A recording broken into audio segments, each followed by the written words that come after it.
Everybody. We're going to go ahead and get started today. Welcome to the fourth quarter asset allocation webinar. My name is Phil Huber, Head of Portfolio Solutions with Cliffwater, and in a moment you'll be joined by Steve Nesbitt, Cliffwater founder and CEO. As a reminder, today's webinar is for research purposes only and not specific to any Cliffwater funds. As always, we welcome you to submit questions throughout, and we will leave ample time at the end for Q&A. And then lastly, many of you all might wonder if there's a copy of today's deck for the presentation. You should have received an email maybe 5-10 minutes ago. There should be a link to download the deck if you so choose to. So with that, I will hand things over to Steve Nesbitt. So I'd like to start the presentation off, talk about just a little bit about the macroeconomy, government policy. Then I'd like to transition, talk about past asset class performance, then pivot again, looking ahead at future performance, expected capital market returns, and then finish up with overall portfolio allocations as represented by our model portfolio. All that should take 30 to 40 minutes, and then we'll finish up with Q&A. So again, the real economy, U.S., basically good, not great. If you look at over the last 5 years post-COVID, real growth has averaged about 2.1%. That was pretty consistent with pre-COVID, post-financial crisis. None of this century stacks up to the 1990s when we saw growth rates near 3.5%. If we look at monetary policy, in the past, I've always looked at the interest rates vis-a-vis inflation and imputed whether Fed policy is accommodative or restrictive. And as I've talked about in the past, for most of the last decade until COVID, very loose monetary policy, interest rates near zero post-financial crisis. And then it went very restrictive when the Fed increased the Fed funds rate to over 5%. Today, we're at Fed funds rate at just a little over 4%, inflation rate trailing 12 month at 2.93%. That difference, 1.29%, is fairly neutral. Arguably the Fed is walking the tightrope here between restrictive and loose policy. And again, long term, we're basically looking for Fed funds rate at about 1% above, the rate of inflation. Fiscal policy, very accommodative. Net stimulus. I show here from the Congressional Budget Office. The two top lines represent revenues and spending. The deficits are in the bottom black. So basically, deficits have settled in at per year at about 5% of GDP. If we assume the overall economy is going to grow, arguably at about 5%. Basically, we're going to be adding to the cumulative debt by about 1 to 2% per year. So we're currently at 120% debt to GDP. That should likely grow by 1 or 2% per year. Again, reflecting net stimulus on the part of the economy. So that is a backdrop, which I basically view as a fairly neutral backdrop to the overall economy. I would not expect any long-term change in the financial markets. I've often said this is the most important graph in capital markets. The long-term trend on stocks has been 10.5%. U.S. stocks, if PE ratios explain about 1%, so 9.5% in growth in U.S. stock returns, bonds at 5.2, cash at 3.3, just about 0.5% above inflation. So basically, I counsel long-term investors that basically the U.S. has been and likely will continue to be the best opportunity for capital formation. Stock returns basically reflect that positive outlook. This is a graph where I attach two other stock indices, the developed market stocks, EAFE, and emerging market stocks in the dashed line. And I attached them basically when their indexes were launched to the return on the S&P 500. And you can see basically so far this century, despite the relatively good returns this year, that both emerging markets and EAFE stocks basically have significantly trailed U.S. stocks for the last 25 years. Talk more about that in just a couple moments. So that is a backdrop.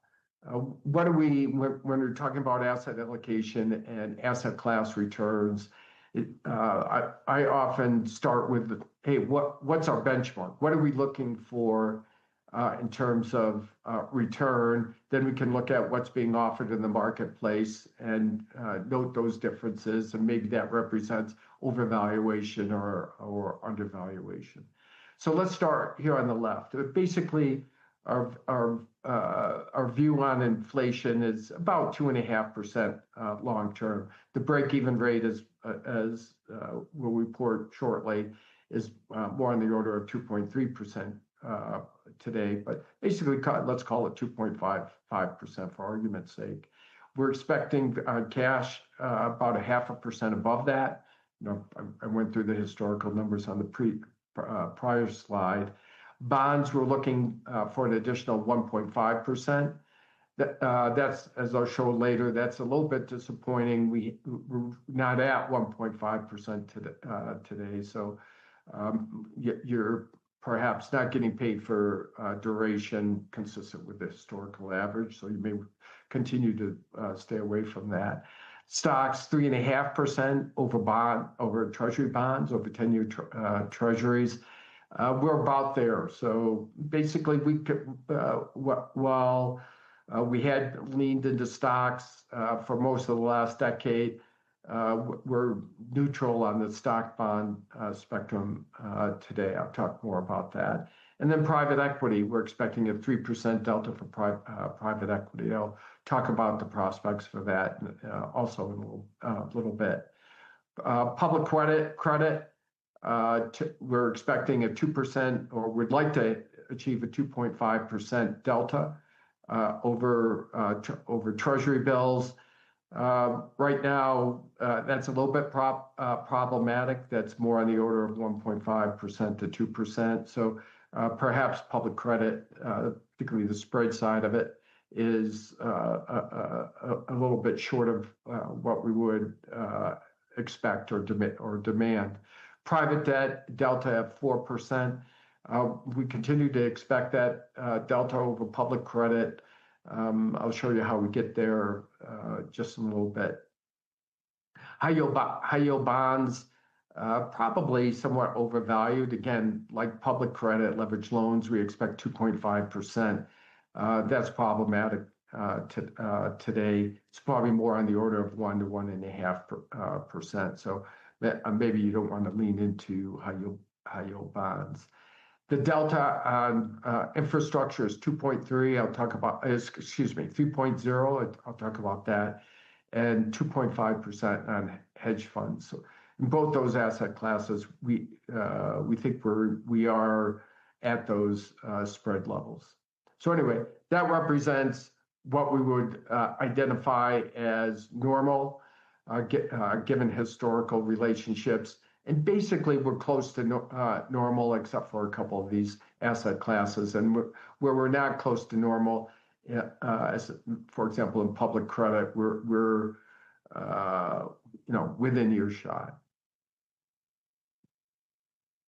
I'd like to focus for a couple slides on equity. In any growth asset, equity drives everything, and not only does it drive equity, but it drives credit as well. So I'd like to talk about valuation on equity, particularly U.S. stocks, but also global.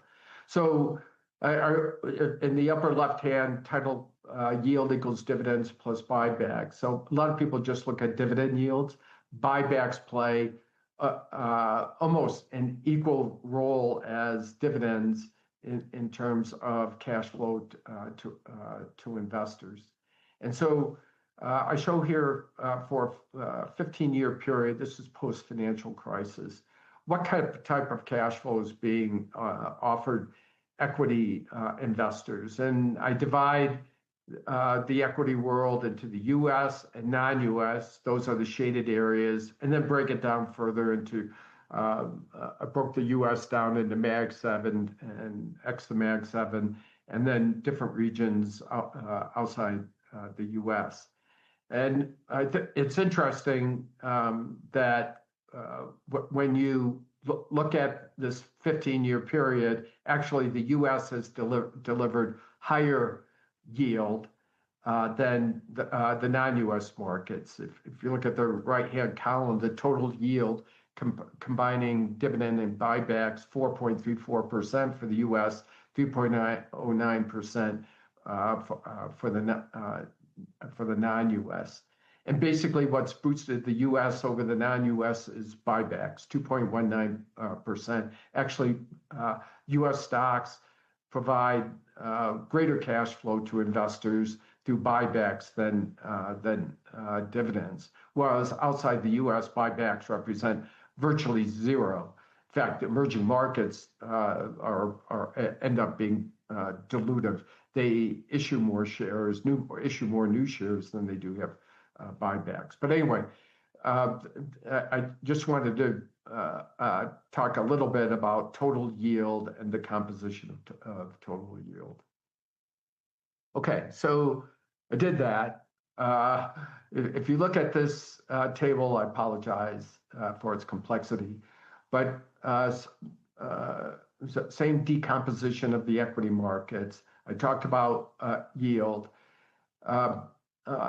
As important or more important for some markets is the growth in net income, and the second column too.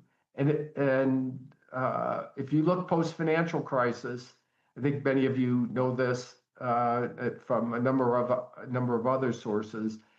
The U.S. growth rate, capital formation, has far exceeded the non-U.S. We've had 8.41% growth rate in net income in the U.S. versus 3.61%. A difference, if you look at that last row, of 4.8%. Okay, even if you took out the Mag 7, okay, if you look at the U.S. X the Mag 7, 6.92%, call it 7%. Versus non-U.S. of 3.6%, there's a very healthy delta, even when you exclude the Mag 7. So combining into return on equity, adding yield and net income growth, it's over 12% for the U.S., 7% for non-U.S. A difference of, if you look at that box, last row, that box, 5.63%. That explains the difference in PE ratios. Everybody's concerned with the higher PE ratio in the U.S. It has been growing over this period at 2% per year, accounting for some extra appreciation. While the non-U.S. it's been the PE ratio has been contracting by 1.38% per year. The difference is 3.37%. All that wrapped together produces almost 15% return on the U.S., almost 6% in non-U.S. So basically, the reason the U.S. has been doing so well is not so much change in PE ratio, though that has helped. It's really been higher cash flow to investors and higher growth. So the graph below this table, I plot price earnings ratio against return on equity. It's not a perfect relationship, but basically it says, hey, the higher your return on equity, the higher your PE ratio should be. Actually, the Mag 7 plots almost right on the line. The U.S. might be perceived to be a little bit overvalued, but not much. And in the far right-hand column, in the back of the table, basically, I won't go through the numbers, but basically, as long as the return on equity for the U.S. is 4% above the non-U.S., okay, and it has been close to 6. Basically, the PE ratio discrepancy is fully explained. It should not be the concern that seems to be among so many investors. And then that's through 2014. I look at recent numbers. People are seeing international stocks do well. That's not because of the fundamentals. Sorry, it's not the fundamentals. If you look at the column titled 1 plus 2, this is return on equity, first half of 25 versus first half of 24. So arguably half year over half year. We're looking at our return on equity of over 15 for the U.S., call it 5 for the non-U.S. So basically, it's no contest on the ground between U.S. and non-U.S. stocks. The change in PE ratio, PE ratios have been roughly flat for the U.S., up 10%. That's all currency. So basically, the bottom line is non-U.S. has done well because the dollar has devalued by about 10% over this period. So in terms of from our point of view, if you're looking at long-term allocations, the ACWI index, the world index is basically arguably 60-40, 60 U.S. We lean more into the U.S. Basically, this chart shows correlations between the U.S. and EFA stocks and emerging markets. And basically, for this decade, they've been close to 1. Very little diversification benefit. It'd be helpful if these correlations went down during drawdowns in the U.S. market, but that doesn't happen. They're more idiosyncratic. So, lower return, not much diversification, about the same level of total risk. It's hard to make a very strong argument for non-U.S. U.S. stocks. Just a couple quick, just for reference, you have this in front of you, but basically we're showing the little over 20 years worth of returns for the different capital markets, both public and private. By the way, I apologize. This combined rank on the far right-hand side, just ignore that.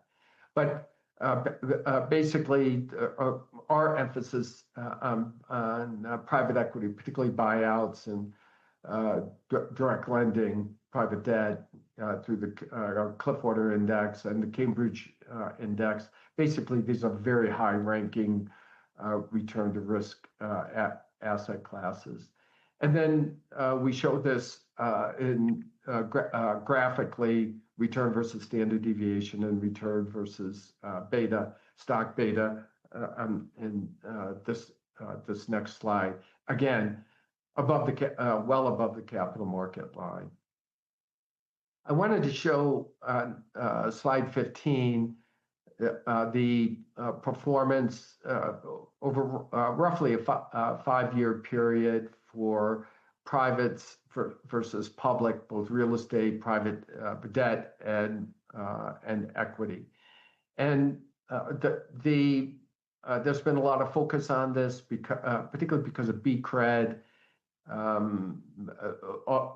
They well-publicized redemptions. They seem to have righted the ship, but people came to really distrust real estate valuations. And you can tell by the graph, the top graph here, where the private valuations in blue versus the public, they'd be going in different directions. Okay, one would be going down while the others going up, and vice versa. It's hard to figure out what's going on. But over this entire period, I'm more interested in the endpoint here. Basically, if you look at this 5-year period, public valuations are pretty much in line with private valuations for real estate today. The returns are not particularly attractive for either public or private, but at least they're in the same return area today. That contrasts with, if you look at the bottom left-hand chart, public versus private debt. This seems to have produced pretty similar returns. The private debt does not have the amplitude of public debt, though directionally they're the same. And they separate as you'd expect, because you have higher yield on private debt than public debt. So this is kind of a pattern that, if I was, for investors in private debt, this should make you feel comfortable. It's also true with equity, both private equity and public equity. Again, they move directionally the same. The amplitude is different. Private has a lower amplitude than public, but that's because investor sentiment in the public markets does not impact private valuation. But again, directionally the same, and there is separation over time. I just wanted to, I used this chart last quarter showing that over 5-year time periods, private equity represented by the diamonds, private equity represented by the solid blue line, most of the time, 90% of the time, outperforms public equity over a 5-year period. This ends June 2024. I can tell you we don't have all the data for June 2025, but the difference is going to be 3% when we publish final numbers for 2025. So again, it can vary over 5-year periods, but basically you should have a material outperformance for privates versus publics. Okay, let's transition here and look forward. I do show for each of these asset classes the year-to-date 2025 numbers. Everything. The good news is virtually everything is in black. Okay, and even the negative, even some of the negatives are good news. Brent oil down 8%. Cheaper oil is good, and cheaper dollar. At least it's arguably good for some. But I want to focus on the adjacent column, LT, long-term expected return. And so when I look at the 7.75 for stocks, I look at it compared to 10-year Treasury. That's a delta of over 3.5%. Okay, 7.75 versus 4.15. That is kind of what we're looking for. So that's good news. We have a slightly lower expectation for non-U.S. stocks represented by this FTSE index, 7.35, so a 3% lower return. I think I made that case a little bit earlier. Importantly, 10-year Treasury at 4.15% versus T-bills 3.35%. So that's a delta of less than 1%. As I said, we're looking for 1.5. It's below that. I'm not sure. I'm willing to take duration risk at that differential. In terms of credit, I mentioned we're looking for 2.5. So if I look at this Morningstar LSTA index, 5.6%, T-bills at 3.35%. That's 2.25%. If my math is correct. It's almost there, but basically, fees run 60 basis points. So I'm not sure. It's close to being okay, but not completely okay.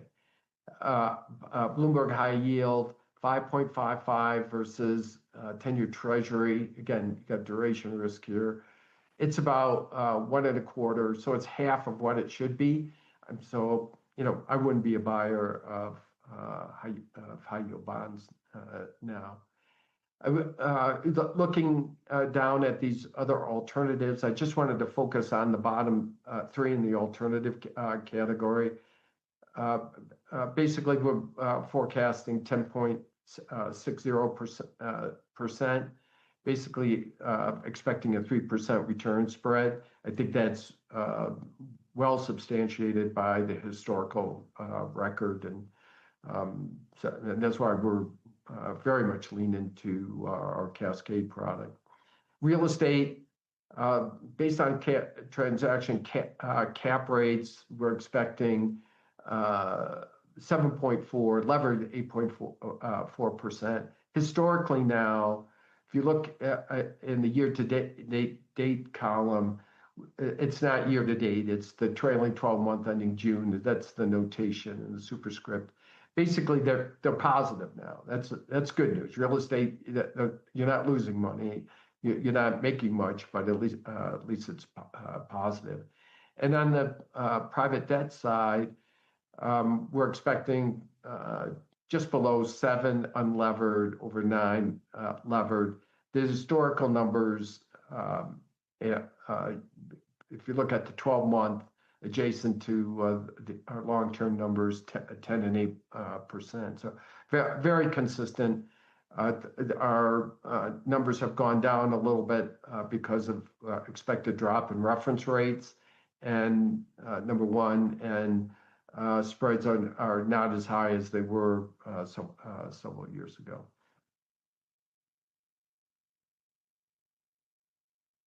So again, I backtrack a little bit.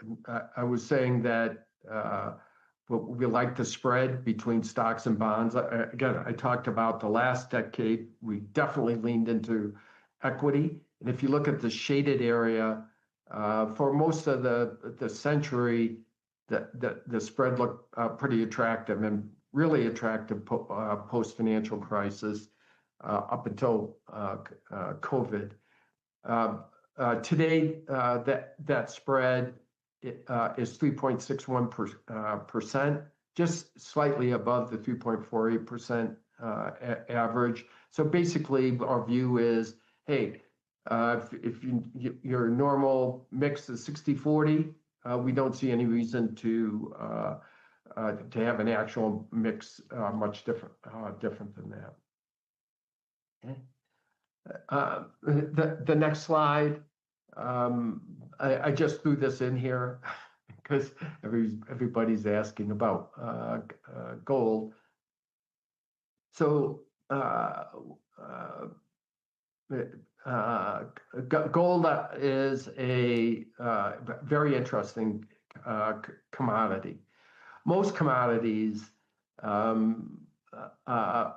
produce zero real return. In fact, a negative real return. So if you look at that green line, that's the Goldman Sachs commodity index, and actually it includes an allocation to gold. But basically, you really don't make any money holding most commodities. If you look at crude oil, represented by the blue line, again, basically, you've had some spikes, but basically, long-term trend is flatline for crude oil. There is a difference with gold here. Again, until this century, basically it was flatlined as well. You had a spike in the 70s. This was the period of tremendous uncertainty, stagflation, all of that.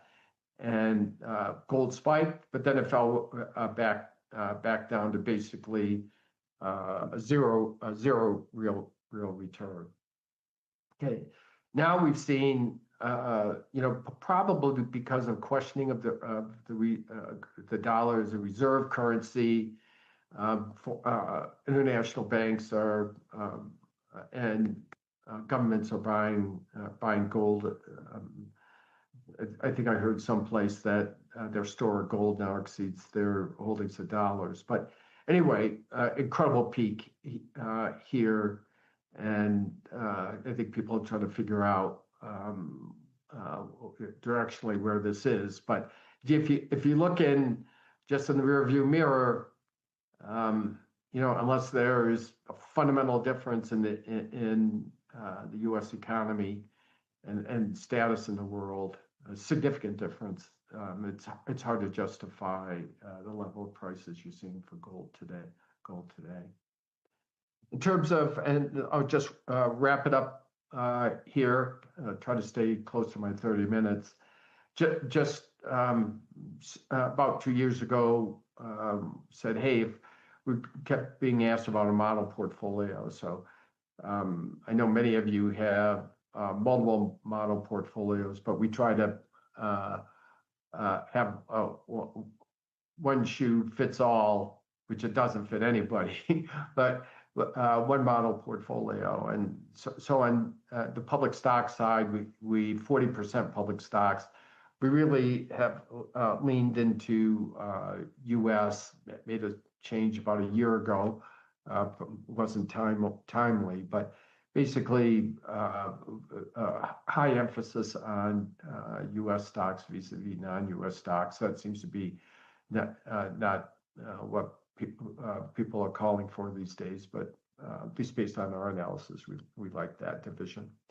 And then fixed income, 25% liquidity. Bonds could be taxable or tax exempt, some liquidity.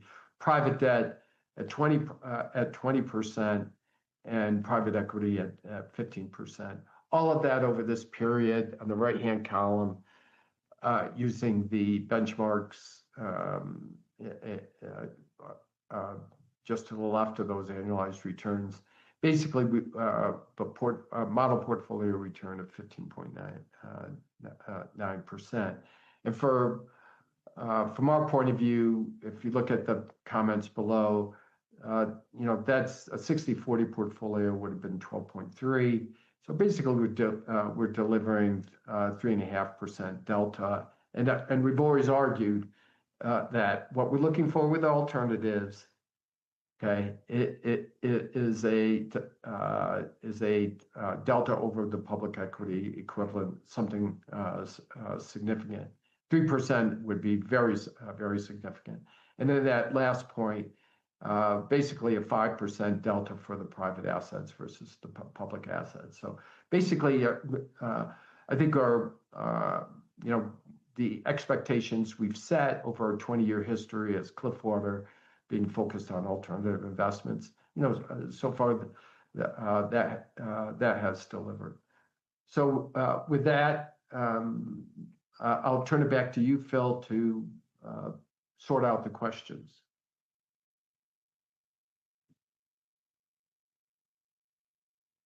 Great. Thank you, Steve.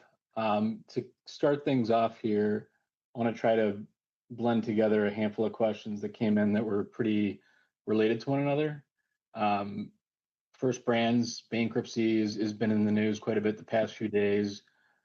We've seen public BDCs sort of take it on the chin the last few weeks. Can you just share some thoughts and commentary around what does this particular bankruptcy mean, if anything, for private credit? What's happening in the public BDC market, and how do you think about that in the context of the broader credit landscape? Well, first let me say that I think next Wednesday we're going to have a webcast, a special webcast on BDCs and credit, what's going on in the BDC market, and you'll all get an invitation to that. I think we may also have some outside speakers, people who specialize in the BDC market. But hey, during our last review of the private credit market, basically we said, hey, no panic. We said realized losses have been inching up, but they're still well below long-term historical average of 1%. We said that PIK has been pretty consistent. Okay, despite some firms out there that try to sensationalize higher PIK numbers, it's just not true. That their data is very limited, distorted, not correctly presented.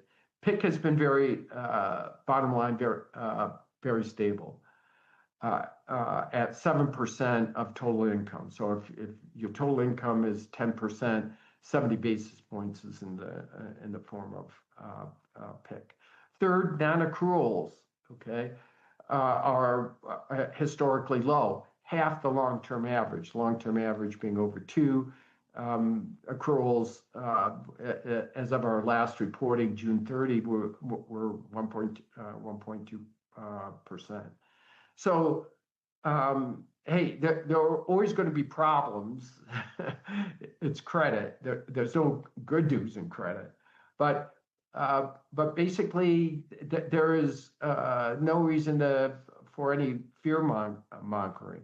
What's happening, I believe, two things in the BDC market, in the public BDC market, two things. One is the contraction in yield brought about by the contraction or lowering of the Fed funds rate that impacts reference rates, and also narrowing spreads. Okay, so most BDCs are not earning their dividend. Okay, so haven't, and that delta or that under earning will become even more prevalent at the June 30 report, September 30 reporting. If you follow the public BDC market, most of these analysts are fixated on dividends. So if they're going to be dividend cuts, I think pretty widespread dividend cuts, and I think it's freaking out analysts, and the business press, investment press, is picking up on that. I've always said, dividends in an entity like BDC should be a byproduct of the yield you earn. Okay, it doesn't signal bad performance. So, so anyway, right now the market's trading at a 10% discount because of these. Some investors are selling. I'm sure there's some technical stuff going on, as some quant stuff going on as well. But quite honestly, given the state of the underlying fundamentals of BDCs, 10% discount or more, we would be a buyer, not a seller. Okay. So anyway, we'll go through that in more detail. I think the only fundamental issue, we're not going into a recession. No one's predicting recession. The only fundamental issue that I think from a credit point of view, private equity is dealing with this as well. The overall economy is software. Is the potential destructiveness, commercial destructiveness of AI short term going to impact credit? So we spent some time on that at our investor conference a month ago, and we're going to spend some time on it next week. But basically, our feeling was, at least as we manage our own portfolios, we're not overly concerned, but it's definitely something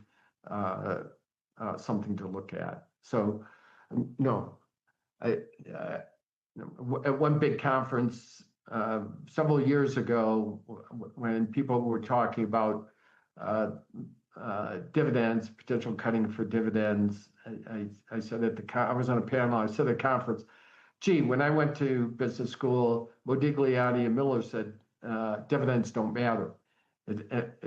What the audience is telling me now is it's the only thing that matters. Okay, I think I'm right, and so anyway, we'll see how this pans out. But if you're interested in this topic, tune in next week. Yeah, great preview for next week. Hopefully, you all can join us for that. Maybe sticking with credit a little bit. The question here: you suggested that public leverage loan and high yield bond spreads are concerningly tight. Is that the case for private debt spreads as well? Well, not concerningly tight, but basically the liquidity premium in privates is, in my view, is still there. So let me see if I can go back here.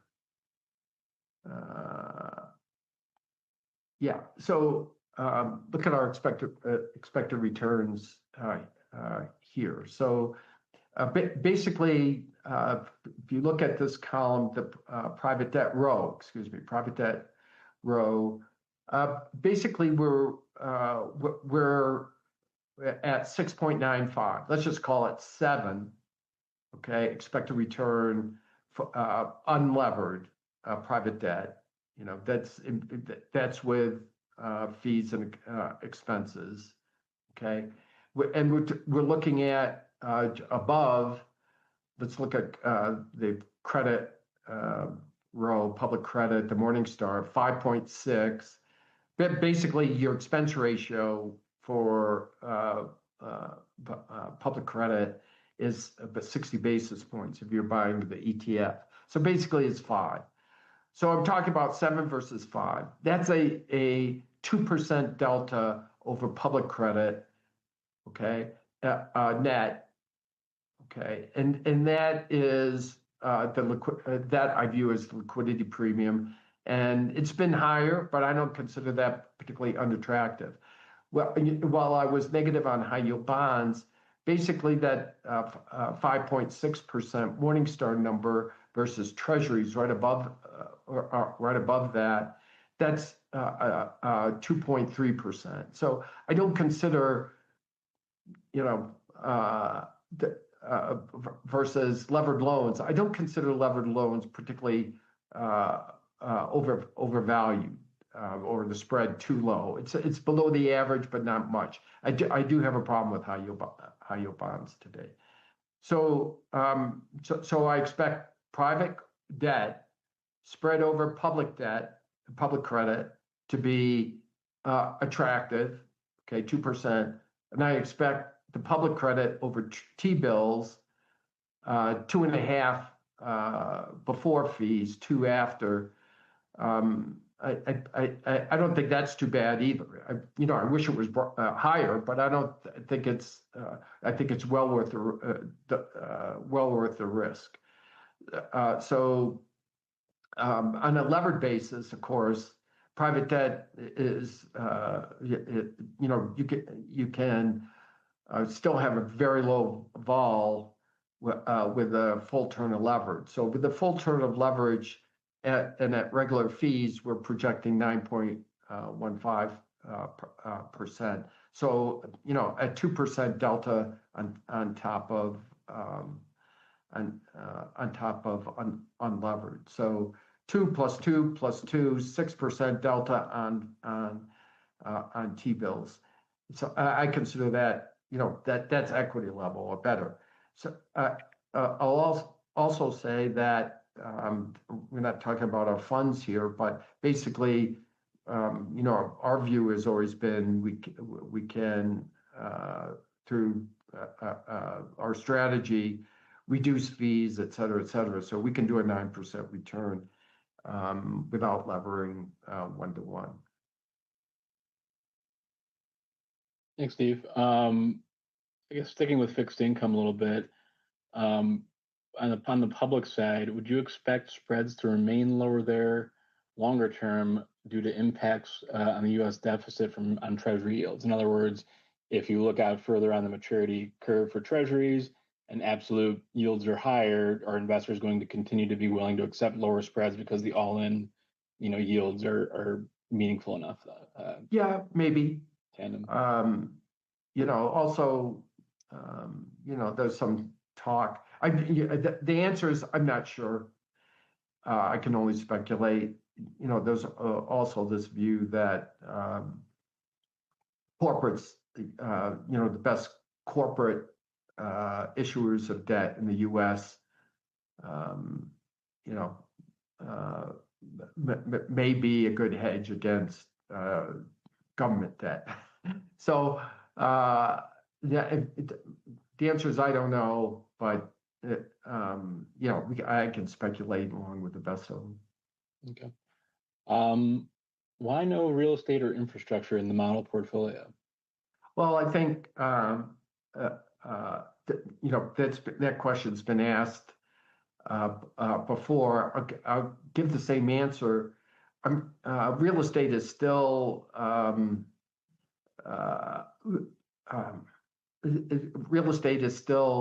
not especially attractive. Our forecasts are new money forecasts.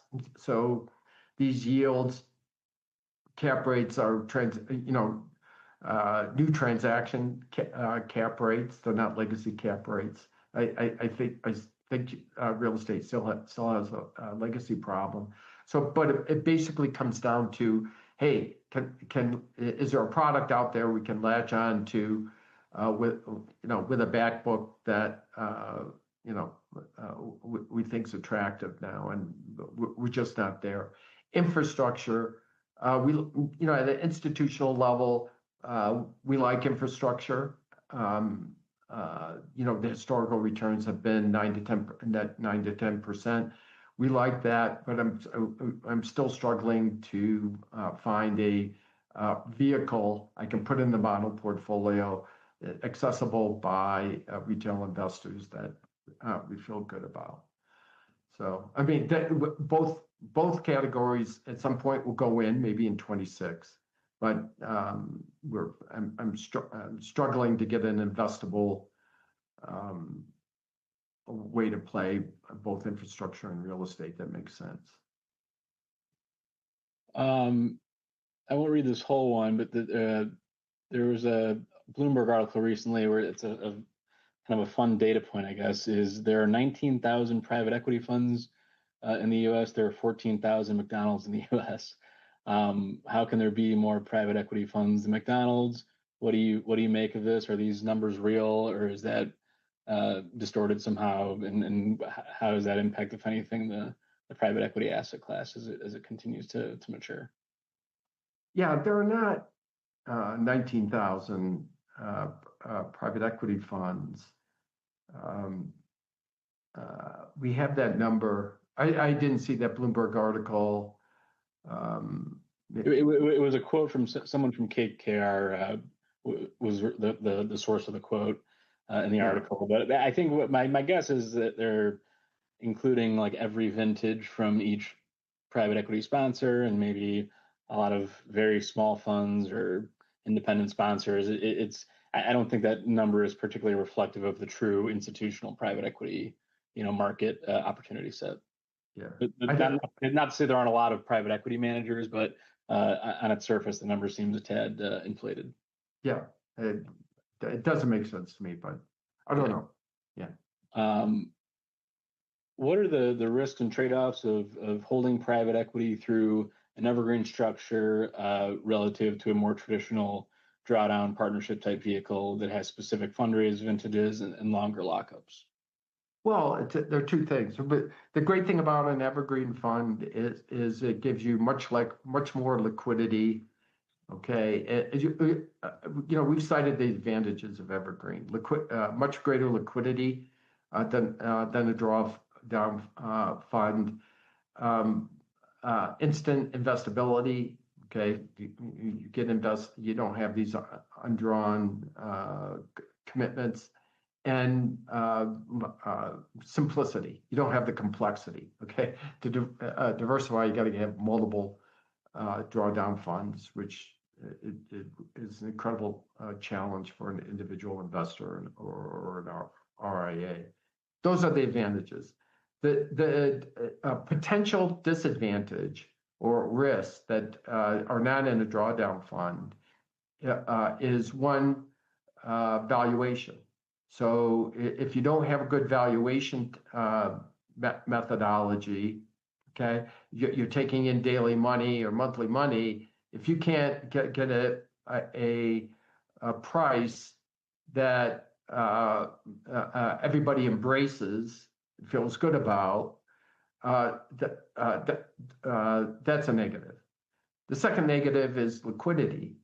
When we launched our private equity interval fund, the normal 5% per quarter, which we've been offering for our debt funds, we said, hey, that's onerous.